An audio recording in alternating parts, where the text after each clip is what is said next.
आप सभी को राधे राधे, जय श्री कृष्णा। मैं सूर्यकांत द्विवेदी कैवल्य ग्रुप की ओर से आप सभी लोगों का एक बार पुनः से हार्दिक स्वागत करता हूं। आप सभी लोगों का एक बार पुनः से हार्दिक अभिनंदन करता हूं। बहुत से लोग प्रश्न करते हैं कि गुरुदेव, क्या ये विद्या आवश्यकता थी इस समाज में, या ऋषियों मुनियों ने ऐसे ही उठा करके दे दी, इसका कोई कारण ना समझा। बहुत से लोग ऐसा जो है असहज होकर के प्रश्न करते हैं, बहुत से लोगों के मन में ये रहता है। और सही बताएं तो ये मारण जो विद्या है या इसके समकक्ष जो दो तीन और विद्याएं हैं, इनका प्रयोग सामान्य व्यक्ति सामान्य अवस्था में नहीं करता है। जो साधक हैं, उच्च कोटि के साधक हैं, उच्च कोटि के तंत्र के गुरु हैं, आचार्य हैं, वो हमेशा साधकों को इस विद्या का प्रयोग करने के लिए मना करते हैं। सिखाते जरूर हैं, सिखाया इसलिए जाता है क्योंकि अनावश्यक कोई आपके धर्म के लिए, आपके परिवार के लिए, आपके स्वाभिमान के लिए अगर कोई खिलवाड़ करता है तो उपाय जरूरी है। और ये कोई तंत्र का कोई वो नहीं है। इस वीडियो को आप लोग अच्छे से देखिएगा, बहुत कुछ सीखने और समझने को मिलेगा। मैं जानता हूं कि इस वीडियो में कोई मंत्र चर्चा, तंत्र चर्चा नहीं होनी है, लेकिन जो चर्चा हो रही है आपके जीवन के लिए परम अनिवार्य है। तो ये मैं कह रहा हूं कि ये कोई मारण जो है तांत्रिक विद्या ही नहीं है, या इसी का विभाग नहीं है। हर आप देखिए कि जितने भी देवी देवता हैं उनके पास अस्त्र शस्त्र जरूर है। हनुमान जी हैं तो गदा है, भगवान शिव हैं त्रिशूल है, भगवान विष्णु हैं तो चक्र है, ठीक है। और माता दुर्गा के पास तो अनेकों अस्त्र शस्त्र हैं, त्रिशूल भी है, चक्र भी है, गदा भी है, सांप भी है, शेर भी है, ठीक है। दुश्मन को परास्त करने का माता भगवती के पास तो बहुत सारा उपाय आप लोग देखते हैं। तो ये यूं ही नहीं है। माता काली के पास जो है खड्ग है, और भगवान परशुराम के पास फरसा है। आप लोग देखते हैं राजा रामचंद्र जी के पास जो है धनुष था। भगवान श्री कृष्ण बांसुरी बजाते थे, लेकिन जब अपने रूप में चतुर्भुज में आते थे तो वो भी चक्र चलाते थे। आप लोगों ने सब देखा हुआ है।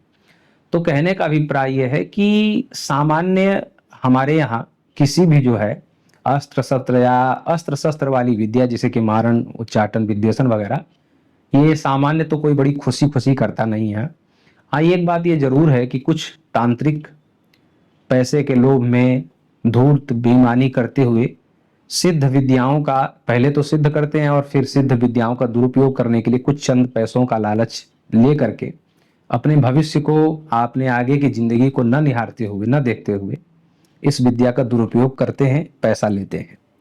तो ऐसे कुछ धूर्त तांत्रिकों को अगर दूर रखा जाए तो सामान्य सज्जन परिवार का कोई सज्जन व्यक्ति इस विद्या को न करना चाहेगा खुशी खुशी। लेकिन आवश्यकता पड़ने पर अगर आपके स्वाभिमान, आपके जज्बात, आपके परिवार और आपके माता और बहन की इज्जत पर अगर बात आ जाए, उस समय भी अगर आप इस विद्या का प्रयोग न करें तो धिक्कार होगा और कायरता होगी। और कुछ ऐसी ही परिस्थितियों के लिए ये विद्या सिखाई गई है। तो इसको आप लोग अच्छे से समझिए, लॉजिक क्या है, क्या क्यों जरूरी है, क्यों जरूरी नहीं है। परसों, जैसे कि आज 22 तारीख है, 22 मई 2025, 19 मई 2025 को मेरे पास एक फोन आता है। आवाज से और बातों से लग रहा था कि 20-22 साल या 25 साल का लड़का होगा। बात बता रहा था कि गुरुदेव 2015 में हमारे पिताजी का अचानक से एक्सीडेंट हो गया, पैसों की कमी रही, तो हमने एक बड़े आदमी से 2 लाख रुपए लिए और पिताजी का इलाज कराए। पिताजी स्वस्थ हुए। और जिस समय पैसा लिया गया था उस समय ऐसी कोई वचनबद्धता नहीं थी, ब्याज सूद वगैरह। लेकिन जब 1.5 साल बाद वो 2 लाख रुपए पूरे होते हैं धीमे धीमे, तो वो जो आदमी था दबंग टाइप का, वो कहने लगा कि अब इसका ब्याज दो। तो ब्याज कितना? तो 2 लाख रुपए लिए थे तो 2 लाख रुपए 1.5 साल में लौटाए तो ब्याज भी 2 ही लाख हो गया।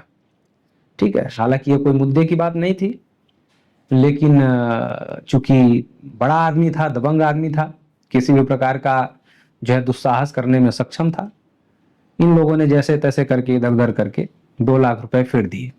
ठीक है, 2015, 17, 18 हुआ, 19 में इन लोगों ने, जिसका फोन आया था, 4 लाख रुपए, 2 लाख के बजाय उसको इन 3-4 सालों के अंदर 4 लाख रुपए, 2 लाख के, 2 लाख जो मूल है और 2 लाख ब्याज दे दिया।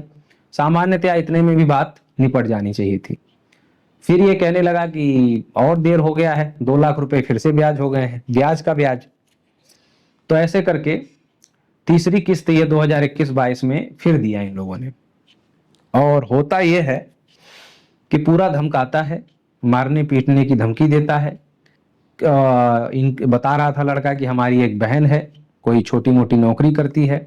जब वो नौकरी पे जाती है तो ये स्वयं यानी कि दबंग और उसके परिवार के लोग, लड़के उसके जो भी हैं, सब हमारी बहन को बुरी नीयत से देखते हैं और अगर अकेला मिल जाए तो न जाने क्या कर बैठे।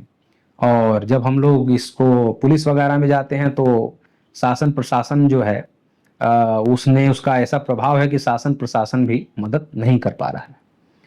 ऐसा लग रहा था बोलचाल से कि मध्य प्रदेश का वो रहने वाला होगा। हम इतना नहीं पूछ पाए क्योंकि इतनी गंभीर बात थी।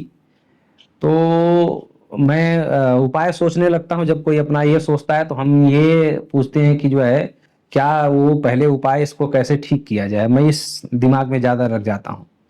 तो फिर जो है बोली भाषा से लग रहा था कि मध्य प्रदेश का राह को शासन प्रशासन का भी सहयोग नहीं मिल पा रहा है और 6 लाख रुपए दे चुके हैं और अब 2025 चल रहा है। गुरुदेव आज मार डालेगा, कल मार डालेगा और कोर्ट केस और पुलिस थाना वगैरह अगर कदाचित करने, हालांकि सहायता मिलनी नहीं है लेकिन कदाचित रिपोर्ट वगैरह लिखाने जाएं तो कहो उसी दिन हमारे पिताजी को मार दिया, हम ही को मार दे या हमारी बहन के साथ कुछ अनहोनी कर दे। तो ये घटना सुन करके और 1 मिनट के लिए बहुत लोग कहेंगे कि ये बकवास होगा, टोकन लेकर के आपको बेवकूफ बनाया होगा। हम मान लेते हैं बेवकूफ ही बनाया होगा, ठीक है। हालांकि ऐसा कुछ नहीं है, सत्य कौन बोल रहा है झूठ कौन बोल रहा है मुझे पता चल जाता है, अनुभव हो जाता है। ये कई बार लोगों ने आजमाया है। लेकिन मान लेता हूं कि मुझे बेवकूफ ही बनाया, उल्लू बनाया, मुझे सरासर उल्लू बनाया। लेकिन कदाचित ये घटना भारत के किसी अन्य कोने में अगर सही घट रही हो तो उस दबंग का आप क्या करेंगे? कमेंट करके बताइएगा, आप क्या करेंगे? हमने तो एक खुले छूट में एक बात कही, क्योंकि मैं जैसा वीडियो में बोल रहा हूं या बोलता हूं वही मैं टोकन पे भी बोलता हूं। कोई मेरे में बदलाव नहीं आ जाता कि टोकन लेकर के कोई बात कर रहा है तो हमने सीधे सीधे कहा कि इसके लिए मारण किया जाए। जब शासन प्रशासन से भी मदद नहीं मिल रही है और वो आपके माता या बहन की इज्जत पर आ गया है तो वध हमारे देवताओं ने भी किया है। जरूरत आने पर, जरूरत आ गई है तो इस विद्या का प्रयोग करो, सर्वनाश करो इसका और इसके परिवार का। जब ऐसे दुष्ट लोग, और वो इसने 2 लाख रुपए लिए, इसकी बहन पर या इसके परिवार पर बुरी नीयत रख रहा है, न जाने किस किस को उसने पैसे बांटे होंगे और सबकी माँ या बहन या महिलाओं पर बुरी नीयत रखता होगा और सबको मारने और धमकाने की धमकी देता होगा। तो ऐसे पापी समाज में नहीं रहने चाहिए। समाज में ऐसे पापियों की आवश्यकता नहीं है सभ्य समाज में, और ऐसे पापी अगर सभ्य समाज में रहेंगे तो समाज असभ्य होने लग जाएगा। तो ऐसे दुष्टों के लिए ये विद्याएं हैं।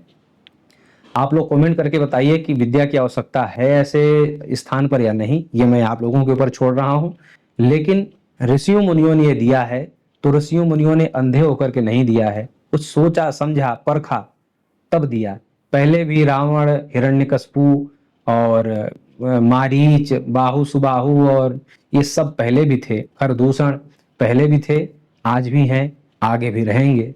इसलिए ऐसे दुष्टों से बचने के लिए ऐसी विद्याओं का प्रचार प्रसार किया गया है। सामान्यतया इन विद्याओं का प्रयोग सज्जन व्यक्ति नहीं करता है, दुष्ट और धूर्तों की बात नहीं कर रहा हूं, लेकिन ऐसे केसों में, ऐसे जटिल समस्या वाले केसों में इस मंत्र का प्रयोग करना उचित रहेगा या नहीं, आप लोग बताइए। राधे राधे।